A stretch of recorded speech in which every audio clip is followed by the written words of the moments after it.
sua Bíblia no Evangelho de João, capítulo 2. Aleluia. Vamos ler o versículo 5. Já foi lido pelo pastor Joabes aqui, até o versículo 11. Vamos ler o 5. Louvado seja Deus. Está escrito: a sua mãe disse aos servos: fazei tudo o que ele vos disser. Incline sua cabeça, feche teus olhos em nome de Jesus. Pai eterno, nós te glorificamos nesta noite, Senhor. O teu Espírito nos trouxe, o teu Espírito há de falar conosco, o teu Espírito há de nos direcionar, porque a tua palavra, Deus amado, ela é viva e eficaz. A tua palavra é lâmpada para os nossos pés e luz para o nosso caminho. E Pai, a nossa bênção, a direção que o Senhor tem para nós, é o que nós mais ansiamos, Pai. É onde vem um renovo para nossas vidas. Fala com o teu povo, direciona nós, na tua palavra, na tua verdade. É o que eu te peço nesta noite, em nome de Jesus. E todos dizem amém. Se assentem aí em nome de Jesus. Glória a Deus. Aleluia. Eu não preparei uma exposição, um panorama do Evangelho de João, mas ele apresenta Jesus como o Verbo de Deus, o Filho encarnado que veio ao mundo para revelar Deus. E o propósito central deste livro é que as pessoas creiam em Cristo em Jesus como Cristo e o Filho de Deus, para obterem a vida eterna. Este livro, meus irmãos, ele vai destacar 7 sinais milagrosos, 7 declarações do eu sou, e culmina assim na última semana de Jesus, com a sua morte e a sua ressurreição. Neste capítulo que foi lido pelo pastor Joabes, que tem sido ministrado às quintas-feiras, aqui nós vemos o detalhe de um sinal operado por Jesus. E nos 11 primeiros capítulos de João, Jesus revela a sua glória, operando 7 grandes sinais, em que demonstram que a grande missão do Senhor Jesus e o seu propósito, eu vou expor aqui em 7 rápidos tópicos. O primeiro, que foi lido, a transformação da água em vinho, vai nos ensinar sobre a nova aliança. Segundo, a cura do filho do oficial do rei, vai apontar que a nova aliança é para todos os pequenos e poderosos da terra. Terceiro, a cura do paralítico, lá em João 5, vai apontar que a nova aliança devolve a capacidade de se usufruir a vida com liberdade, pois quem não está nessa nova aliança permanece na morte. Quarto, a multiplicação dos pães, em João 6, vai apontar que a nova aliança tem alimento sólido para todos, e que Jesus, ele é o pão da vida. Quinto, que Jesus andou sobre o mar, e aponta que a nova aliança nos desafia a andar pela fé, confiando inteiramente nele como autor e consumador desta fé, em João 6. Sexto, que a cura do cego de nascença, lá em João 9, aponta que a nova aliança capacita o homem a enxergar, pois sem ela todos estávamos cegos em seus pecados. E por fim, no sétimo, a ressurreição de Lázaro vai apontar a obra completa que a nova aliança pode trazer: vida. Essa é a exposição de João. Então nos 11 primeiros capítulos de João, revela a glória de Jesus com estes sinais. E nos 10 últimos capítulos, Jesus recebe glória quando é glorificado pelo Pai. E a palavra mais usada por João para descrever os milagres de Jesus é semeion, a palavra grega que tem o termo alternativo para milagres e maravilhas. Mas semeion demonstra que Jesus, olha só, ele queria que as pessoas vissem além dos milagres.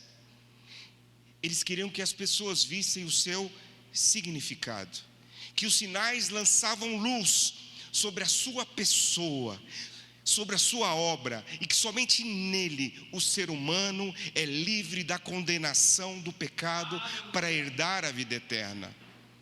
O nosso maior renovo que nós temos que buscar, o maior testemunho que nós temos que ansiar, sabe qual é? Eu e você fomos salvos de nós mesmos do pecado.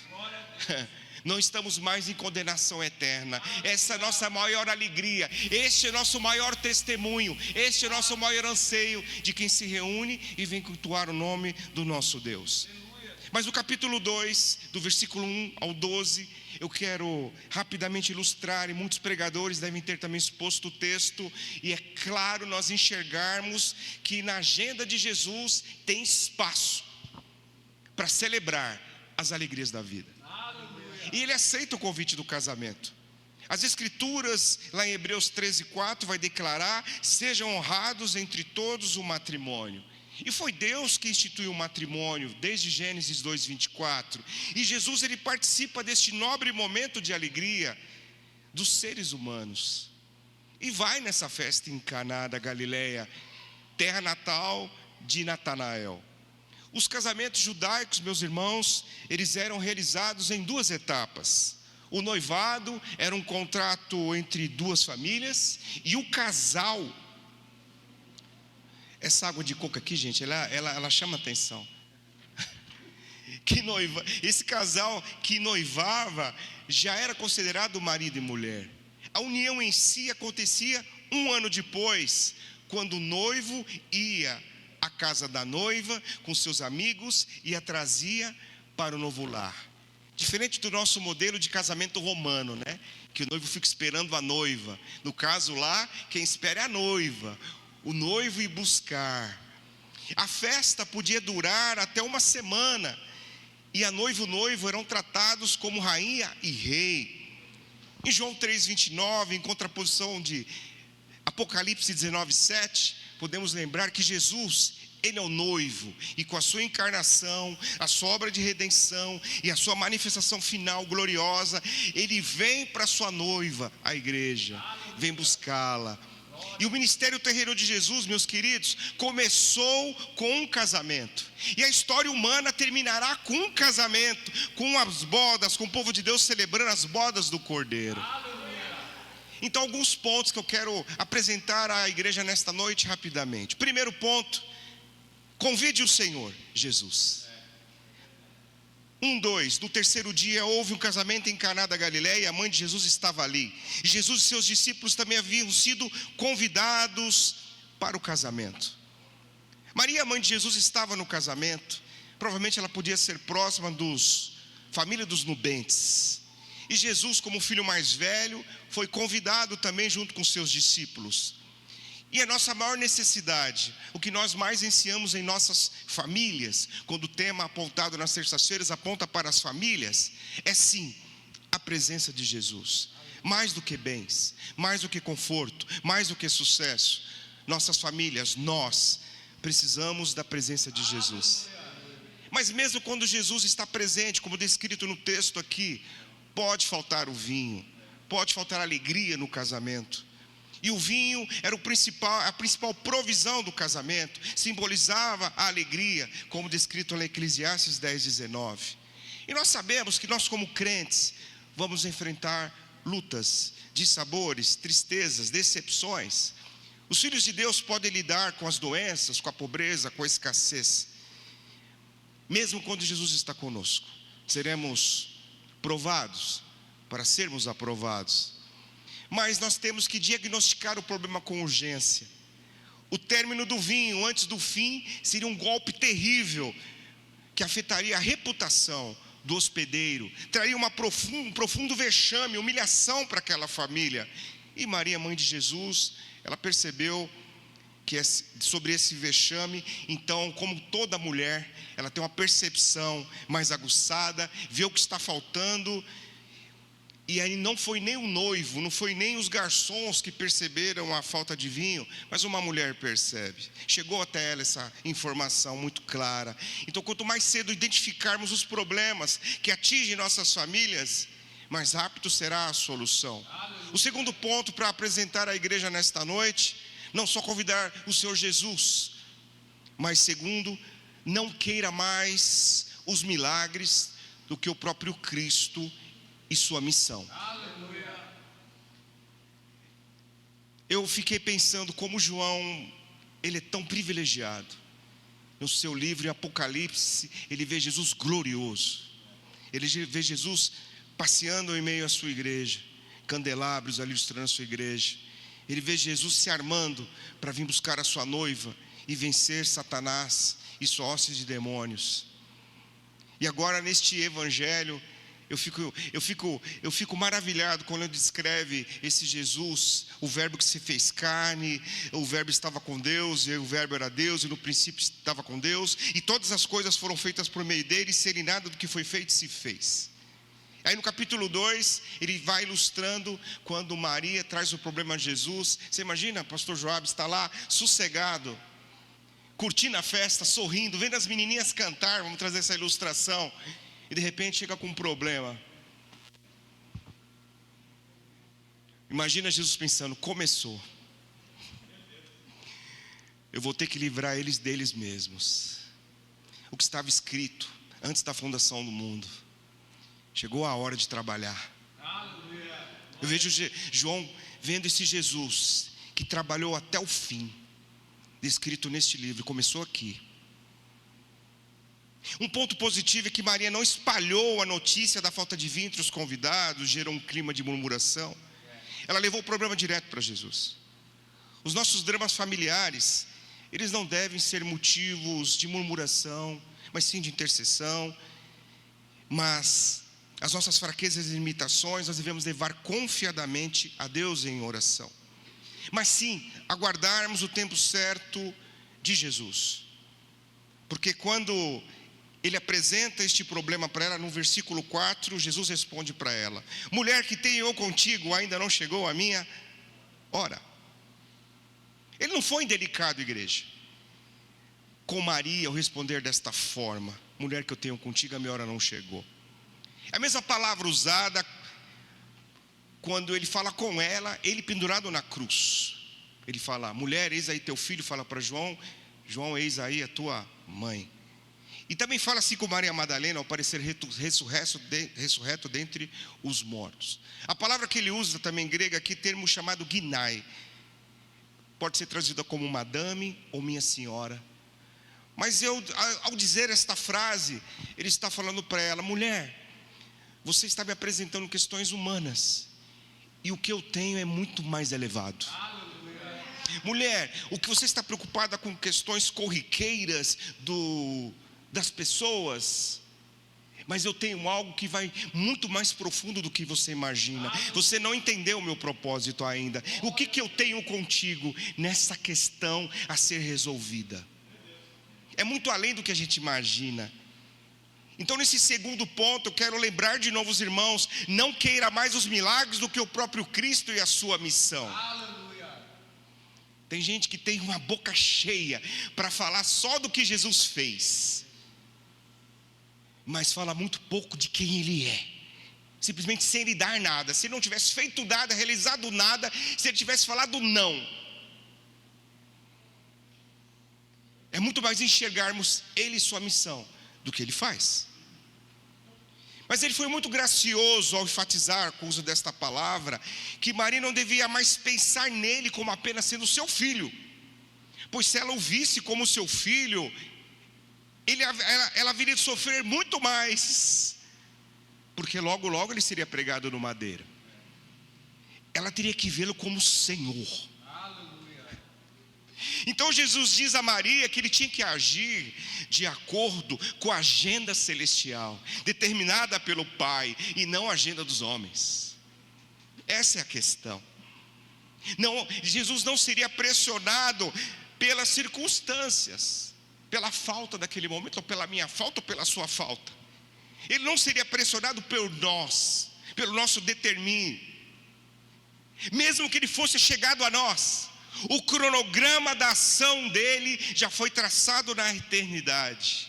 Ele deixa claro que, iniciando o seu ministério público, mesmo incluindo os seus laços familiares, ele estava subordinado à missão determinada pelo Pai. Isso ele veio fazer. Então não é só querer os milagres de Jesus, mas querer o Cristo e sua missão. E no Evangelho de João, a hora está estritamente relacionada à sua morte. Sim, no fim, em que ele fala: Pai, perdoa-lhes porque eles não sabem o que fazem. Sim, no fim daquele momento que ele fala: Pai, está consumado, Pai, a ti eu entrego o meu espírito. E lógico, sabemos que depois ele ressuscitou. Mas está tudo no seu bojo da sua missão. A missão, gente, era mais profunda do que realizar milagres. A missão é muito mais profunda que a necessidade dos homens. A missão era ir até o madeiro. A missão era fazer a vontade do Pai. A missão era livrar o homem da própria condenação. A missão era buscar os eleitos de Deus, escolhidos desde antes da fundação do mundo. A missão era satisfazer a ira de Deus em nosso lugar. A missão era convergir nele tudo que o caos do pecado fez e realizar uma nova aliança para o seu povo, uma nova criação dentro do coração do homem. Para quê? Glorificar o Pai. O sinal do milagre era para a glória do Pai. Isso é um ponto de atenção para nós. E no terceiro ponto, avançando aqui, está no 5, em que a sua mãe, ela entende, ela compreende, ela não questiona Jesus no que ele apresentou para ela, sobre a sua elevada missão. E ela declara aos demais, disse aos servos, aos serventes: fazei tudo o que ele vos disser. É o terceiro ponto. Não é nosso papel discutirmos com Jesus, é obedecer-lhe. Mas como é difícil para nós. Deus dá ordem para uma planta crescer, a planta cresce. Deus dá ordem para o bichinho comer a planta, o bichinho come. Deus dá ordem para o sol vir, secar a planta seca. Só que nós, como Jonas, questionamos tudo. Desobedecemos em todo o tempo. As ordens de Jesus não deveriam ser discutidas, mas obedecidas. Aleluia. Mas a nossa natureza carnal humana que está aqui dentro, ela realmente é independente, ela é rebelde. E o maior milagre não é o que nós vemos, é o que está dentro de nós para ser feito. Mas o milagre em Caná, igreja, começa com uma ordem que parece totalmente absurda. Falta vinho, mas Jesus manda trazer água. Aquelas 6 talhas feitas de pedra tinham capacidade de armazenar cerca de 600 litros. E cada uma comportava 2 a 3 medidas de ometretas, 32 litros. Cada metreta, mais ou menos 8,5 galões. E a função daquela água armazenada naquela talha era permitir que os hóspedes enxugassem as suas mãos e os utensílios usados na festa, de acordo com uma tradução antiga lá em Marcos 7:3 a 13, que são para tirar a impureza, se purificar. Eu fiquei meditando como eu preciso mergulhar não só as minhas mãos, mas inteiramente lá. Não tem mais estas talhas à nossa disposição. Tem algo muito mais elevado do que foi feito, que foi deixado para nós, que foi construído. Algo que ecoa de Gênesis a Apocalipse está aqui. Aleluia. Glória a Deus. Glória a Deus. É aqui que a água pura, a água da palavra, ela vai realmente purificar a minha mente e o meu coração. Ele vai trazer um norte espiritual.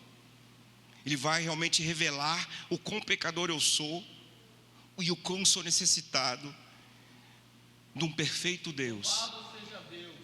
que derramou seu sangue na cruz do Calvário por mim e por você. É aqui, não somente eram as mãos, eram os utensílios, mas para nós hoje, o que tem que ser lavado na nossa mente e no nosso coração. A nossa mente, eu posso dizer para a igreja que é um campo de batalha. Aqui que acontecem as principais decisões para glorificar a Deus ou para desonrar a Deus? Para sermos testificados como filhos de Deus, ou sermos apontados como filhos do diabo? É aqui, conjuntamente com uma vida de oração, em que também temos resistência, de dobrarmos não é somente os nossos joelhos, dobrarmos o nosso coração, alinhado com a obediência, de realmente a obra ser completa em nós. E as talhas para purificação exigidas pela lei, pelos costumes judaicos, eu quero trazer à igreja que representa toda a antiga ordem do cerimonial judaico. E Cristo, Ele veio substituir, gente, essa é a questão, por algo muito melhor, por algo muito mais elevado. O vinho simboliza a nova ordem, como a água das talhas simboliza a antiga ordem. Todos os milagres de Jesus, lembre que tinham propósitos bem definidos e atenderam necessidades específicas, e foi visto como um sinal que estava apontando o quê? A nova ordem inaugurada por Cristo. O vinho novo substitui a antiga ordem dos rituais judaicos. Ele veio trazer algo muito mais elevado, que se cumpriu, que está disponível para todo aquele que crê. E nós que estamos aqui, meus irmãos, somos privilegiados. Privilegiados. Nós temos esse acesso que Ele realizou, em que o véu foi rasgado, e hoje nós podemos, no nome dEle, pela obra redentora do Espírito Santo na criação, em glória ao Pai, podemos nos apresentar diante do Pai e ali sermos tratados. Amém? E ali, com certeza, ela fala aos discípulos: fazei tudo o que Ele vos disser.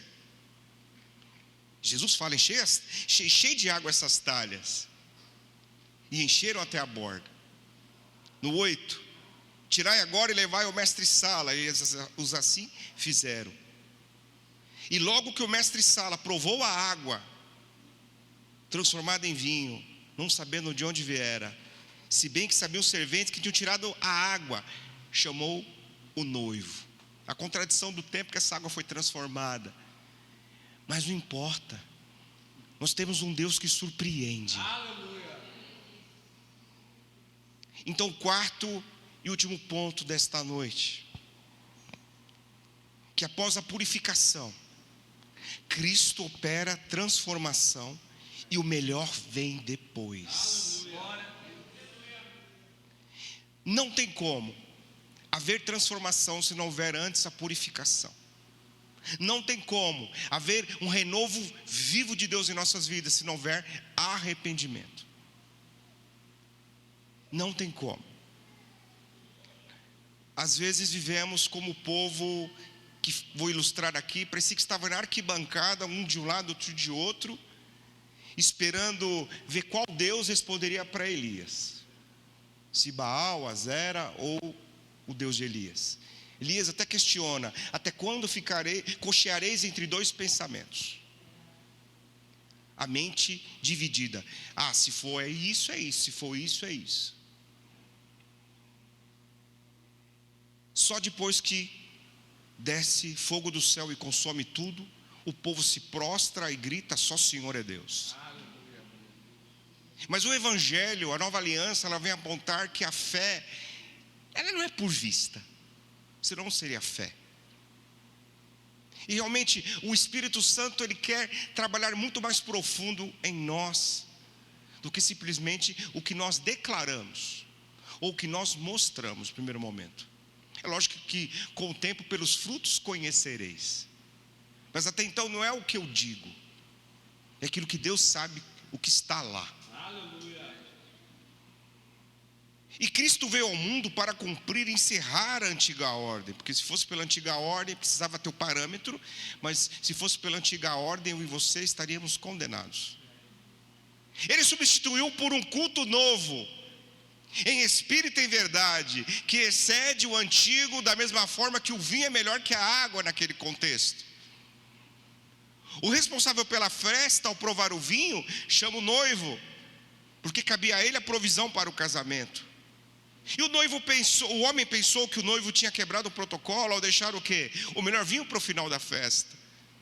Mas ele sabia que era resultado do milagre de Jesus, aquele melhor vinho. Então eu quero dizer para a igreja, quando Jesus intervém, o melhor sempre vem depois. O melhor sempre vem depois. Não importa as dificuldades que nós tenhamos nessa passageira vida, nós temos o hábito de julgarmos a nossa vida, murmurarmos por uma pequena cordinha, vamos falar assim, que fosse o tamanho desse púlpito, irmão William.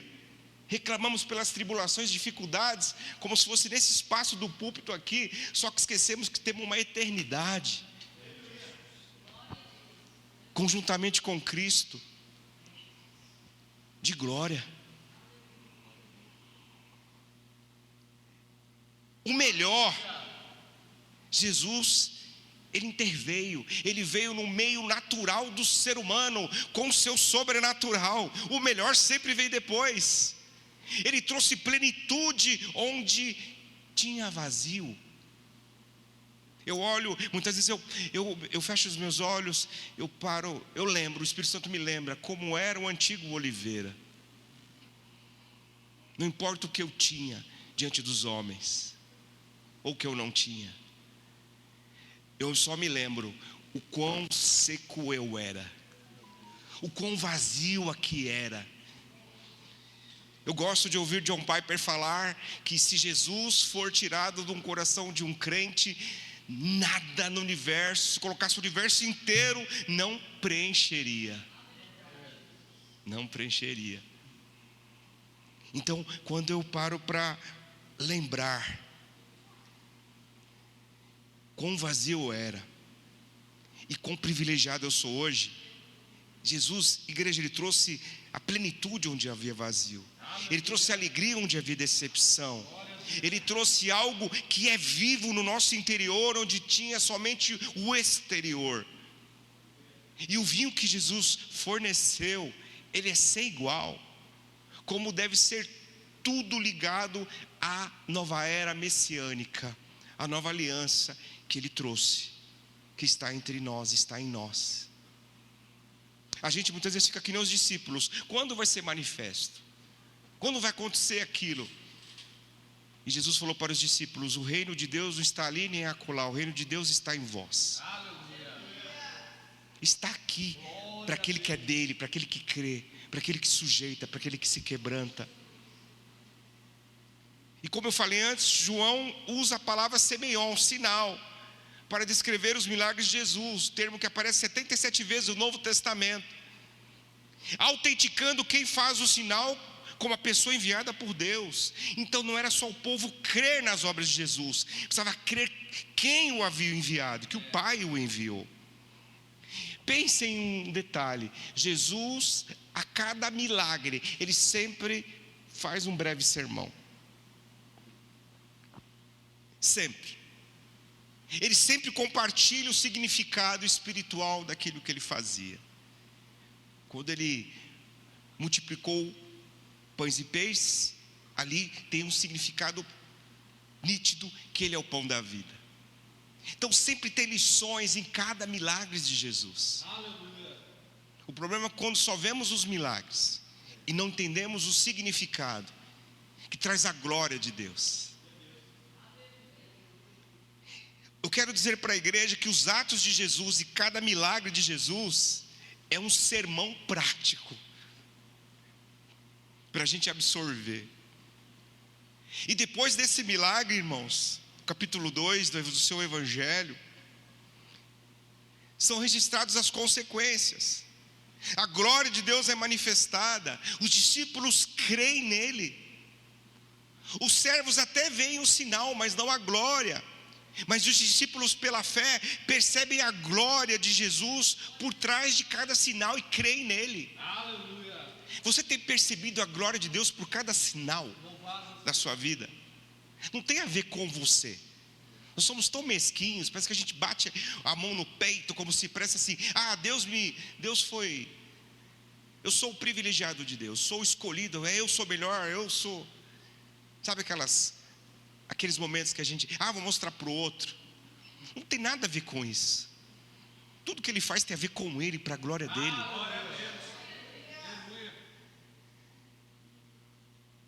E como o casamento foi a primeira instituição divina, já encerrando, Cristo realizou o seu primeiro milagre numa festa de casamento. Como Cristo se manifestou a si mesmo de forma tão discreta no jejum, no monte da tentação. Ali foi algo tremendamente esplendoroso, aquele embate dele com Satanás no deserto. Somente depois o Pai e os anjos ali o contemplaram. Agora ele se manifesta publicamente oferecendo provisão. Jesus, gente, ele também não transformou naquele momento que eu citei agora, pedras em pães para atender Satanás, ou confrontar Satanás. Ele ignorou. Mas neste capítulo, neste momento, ele transformou água em vinho para manifestar a sua glória. É o que ele faz. Quando ele faz, da maneira que ele faz. Então este milagre vai sim apontar a transformação da antiga ordem associada a Moisés, simbolizada pelas jarras de pedra que a gente falou, pelas talhas, usadas para lavagem cerimonial, por uma nova ordem. O vinho ali, representando a vida eterna no reino de Deus por intermédio de Jesus. É um dos textos simples, poderosos, o primeiro, mas simples na sua essência. Não tem que criar muitas coisas, mas aqui, para a igreja entender, já ficar de pé. Já ficar de pé, vocês ouviram? O autor, deste evangelho, o apóstolo João,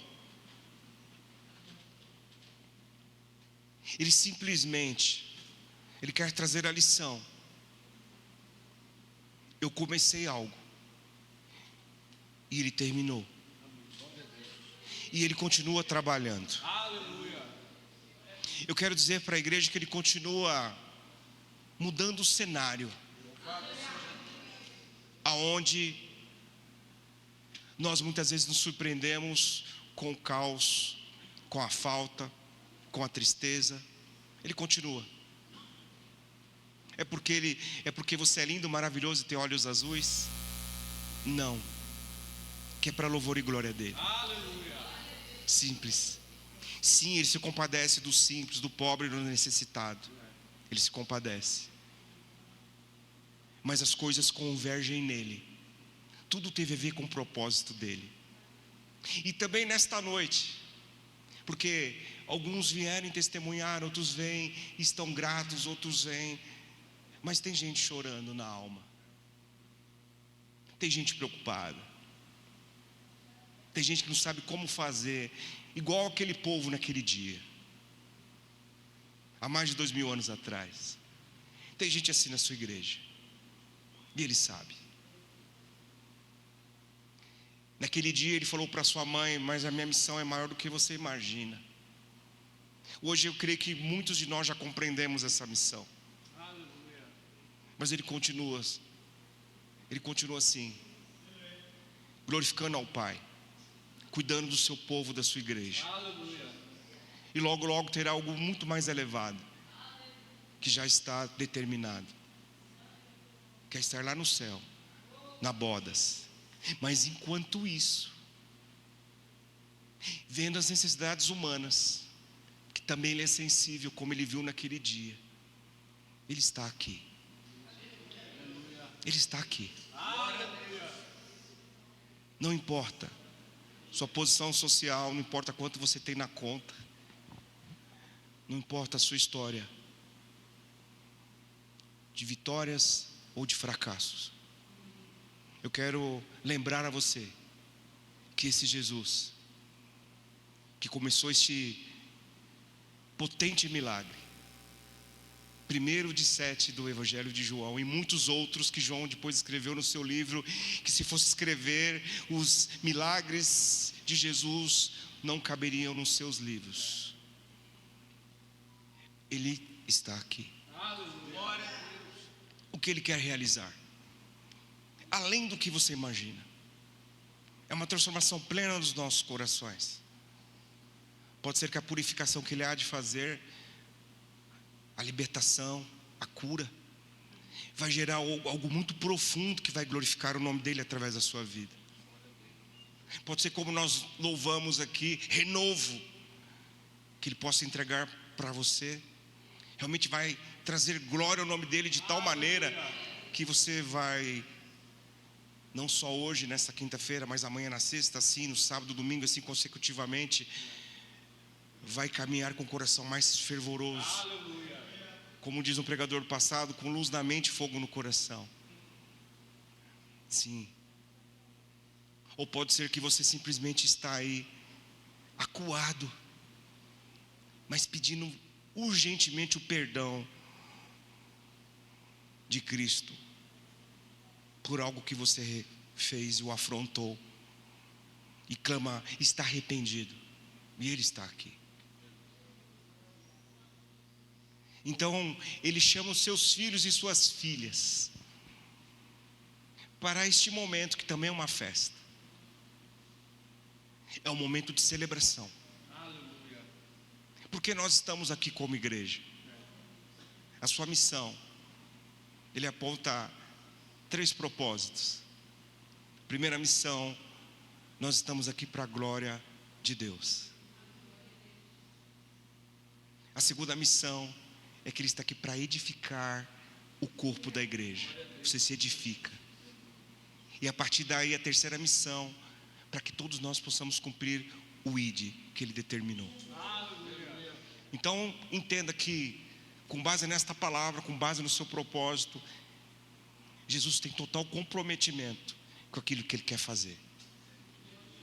E se eu e você realmente nos dispormos, fazermos tudo o que Ele está mandando, o melhor vem depois. O melhor vem depois. O nosso depois pode ser daqui a 5 minutos, o nosso depois pode ser daqui a meia hora, pode ser daqui a 1 ano, pode ser daqui a 10 anos, pode ser até a volta dEle. Ele sabe o que há de fazer. Mas eu quero que você, em nome de Jesus Cristo, agora neste momento, você não precisa vir aqui na frente. O mesmo Jesus que surpreendeu é o mesmo Jesus que está aqui e te surpreende você no seu lugar aí. É um Deus que também sabe trabalhar no silencioso, como sabe trabalhar no público. Agora depende dessa disposição, fazer tudo o que Ele mandar. E eu sei que Ele está falando ao seu coração nesta noite. Ele está ministrando sobre o seu passado, sobre o seu presente, sobre o seu futuro, sobre o nós. Ele está trazendo à mente e nossos corações aquilo que nós temos que pedir que Ele nos ajude. Muitas coisas Ele pode fazer. Ele tem pelejas que é dele, mas tem pelejas que é nossa. Possamos arrancar, possamos liberar, possamos entregar, possamos perdoar, possamos pedir perdão, possamos obedecê-lo, para que grandes coisas possam ser declaradas e realizadas. Ele há de fazer. É uma participação da sua governabilidade divina com a nossa participação humana. Os dois caminham juntos. E eu tenho plena convicção, pelo Espírito Santo que me preparou para esta noite e falou ao meu coração, eu tenho plena convicção que muitos testemunharão uns aos outros. Não precisa subir num púlpito, mas sabe, de repente no próximo domingo falar assim: olha, chegar para o teu irmão, olha, eu tinha uma tristeza tão profunda na minha alma, mas Jesus me encheu de alegria desde aquele dia. Olha, eu tinha um pecado que para mim era invencível, Mas com a ajuda de Jesus, eu faço que nem aquela mulher. Eu não peco mais, daquela forma mais, nunca mais, para louvor e glória dele. Olha, meu temperamento era terrível, o meu gênio era impossível, mas depois daquele dia, com Jesus, está brotando o fruto do Espírito, e eu sei que eu sou uma nova pessoa. Aleluia. Sabe, coisas reais, que são compartilhadas e transformam pessoas, para a glória dele.